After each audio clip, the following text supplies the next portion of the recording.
My hands are ashy. I use it all the way down to the bottom. Let me squeeze it up like toothpaste. Let me tell you, your girl is cheap. I'm gonna stop though. I'm gonna grow up next year. There we go. There we go.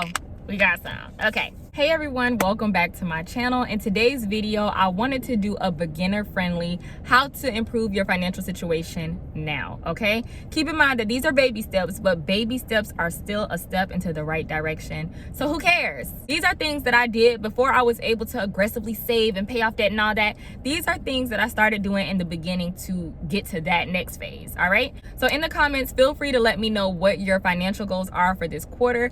I have a couple of financial goals that I'm going to share in my next video because I'm about to start my I Quit My Job Again series, and I'm gonna let y'all know what I'm trying to do, okay? Also, give this video a thumbs up if it helps. Subscribe to the channel if you haven't already, and let's get started. Keep in mind that this is not financial advice. All of my videos are for entertainment purposes only. However, if you find something you can use, please feel free, all right? So let's get into the tips that I have for you. Number one is to have bank alerts. Unless you're one of those people that check your account every single second of the day, which is kind of me, you need to have bank alerts. There's several reasons why you need bank alerts, but I'm gonna get into the main ones that I have and why.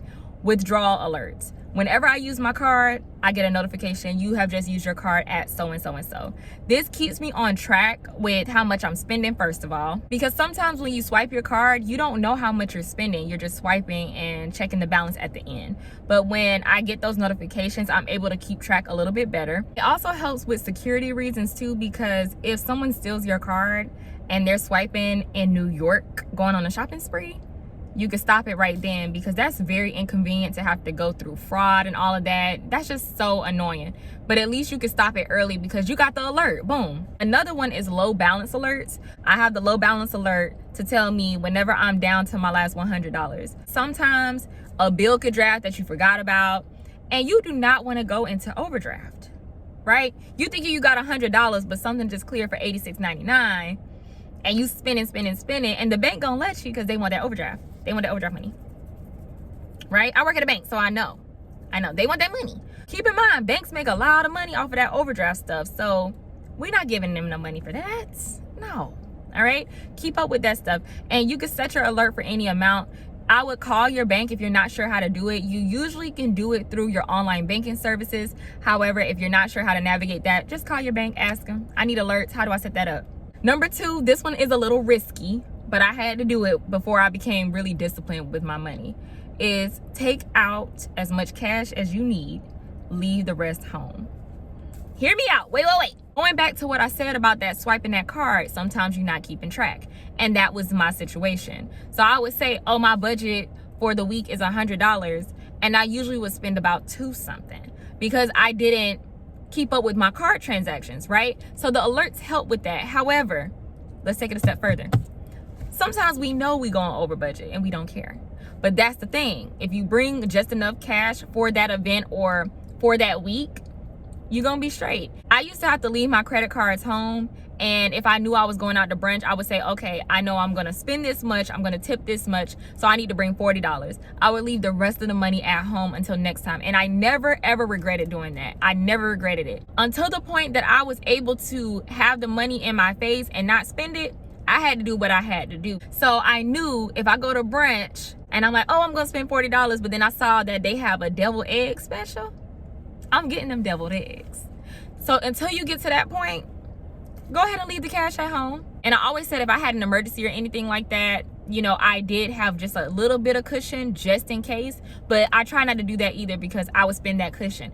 It just depends. This may not work for you, but it did work for me. Number 3, auto save. This is the best way to save. Get it out of your account before you even see it. Of course, before you do this, you're gonna have to write down a budget to see how much you can spare, right? Without being deeply affected. Something that I always tell people when it comes to saving money, you don't have to go for the big amounts, right? Any little thing you can save is good. If it's just $25, still that's $25. That's really good. Don't be so hard on yourself that you're not saving 50% of your income yet. You'll get there.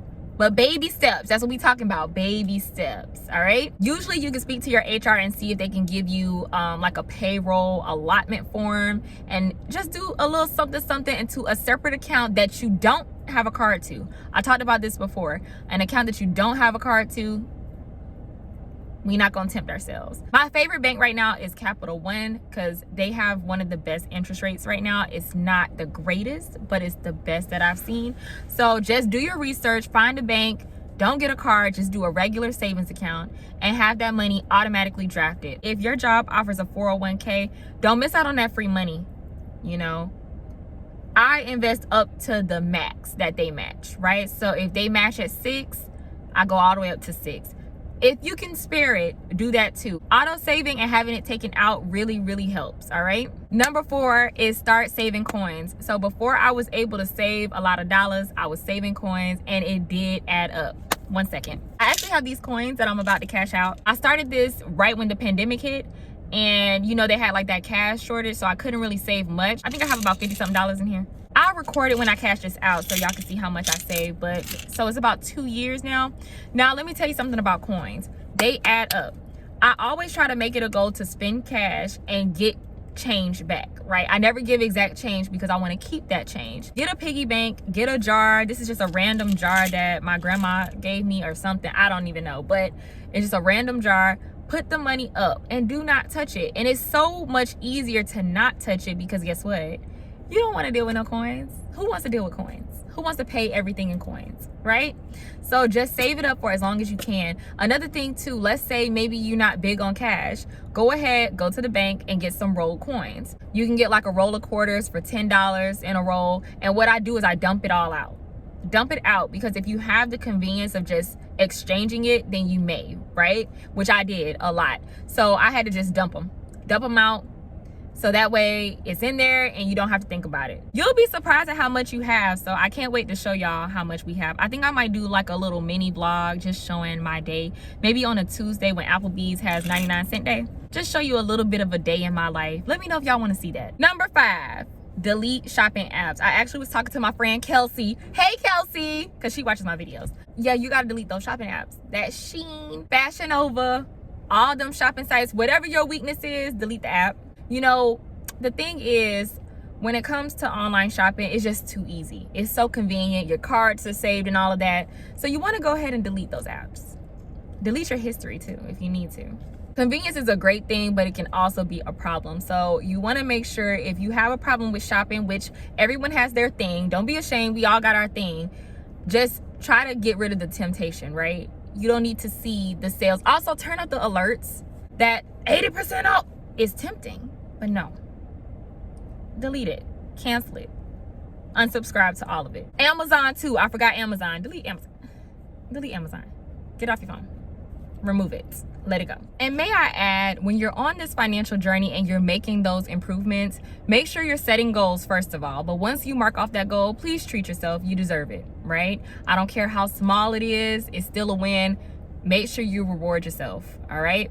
Now, the next one. Number 6 is the items you don't need. Let's go ahead and sell them. This is one of my favorite ways to make a quick dollar, because not only am I making some money, but on top of that, I'm decluttering and getting rid of things I no longer need. So maybe you have a bunch of electronic devices that you don't use. Maybe you have a bunch of clothes that you just don't wear. Go ahead and go on Mercari. Find a way to get rid of these items and make some money off of it. Something else is a yard sale. If you really have that many items, you can do a yard sale. We're not trying to become a millionaire from getting rid of your stuff. However, that is a way to, you know, make a little bit of change. Now, I will say this, when it comes to selling your stuff, don't be so caught up in making the most money. You know, you're not gonna make millions of dollars. You might not even get half as much as what you paid for it. You can try, depending on what it is you're selling. However, we're not trying to make a bunch of money because it was just sitting there, right? So don't be so attached to those items. I will say that it was hard for me to sell stuff because I paid this amount for it and people were trying to give me 25% of that amount. Like I say, some things, you know, people are just being too cheap, but other times, let it go. you know, but don't let anyone lowball you. I'm not saying that, okay? Don't let anyone lowball you. Another way to improve your financial situation is to have all of your bills come out at the same time. Maybe not the same check. You may not be able to do that. I have my bills coming out the 1st and the 15th. I don't get paid on the 1st and 15th. However, that's when I know that money will be in my account from my payroll. So I feel like this is an easy way to just keep up with everything. If you have this coming out the 17th, this on the 23rd, this on the 11th, it can be a lot and it can keep you off track. So what I would do is write down a budget, so it all goes back to budgeting. See how much comes out of that first check of the month, see what comes out of that second check of the month, and set dates that you can keep up with. Even if it's your pay date, that's fine, but sometimes your pay date may be delayed, so I always try to do a couple days after, if that makes sense. But like I say, it's just easier to keep track of everything when you have it coming out on the same date. Also, when you check your bank account, you know that, okay, cable so-and-so and so-and-so comes out this day. If it doesn't clear, you can contact to see why it didn't clear. It's just easier to maintain. And lastly, buy meals, not food. Having your dinners planned out and having a grocery list for the items you need instead of just buying random foods that don't go together, it just, no. I know I'm gonna have a meat, I know I'm gonna have a side, and I know I'm gonna have a vegetable. So I try to get stuff like that, but I also meal plan. When you meal plan, it just makes things so easy. Why are you buying a bunch of chicken and you don't have any chicken recipe ideas that you want to do? That chicken just gonna sit in the freezer. We always make sure that we use up every bit of food that we have in the fridge before buying more food. Also, I would recommend bi-weekly shopping. You don't have to get everything at one time. Okay, yeah, you might get paid and you like to do your grocery shopping at the beginning of the month. I get it. We all have our thing. But sometimes do 2 weeks worth of stuff. That way the food doesn't spoil, because that's another problem. Getting them fresh veggies and stuff. Oh, I'm gonna start making smoothies. You know how we do. We ain't make a smoothie. Banana's brown now, right? So buy enough for now and then save the money to do the second half. So maybe what you can do, and this is what I used to do, is put your grocery amount on a separate card, like a Cash App card or something, so you can keep up with the balance. But like I say, go ahead and meal plan. So all in all, I hope that you all took something from this video.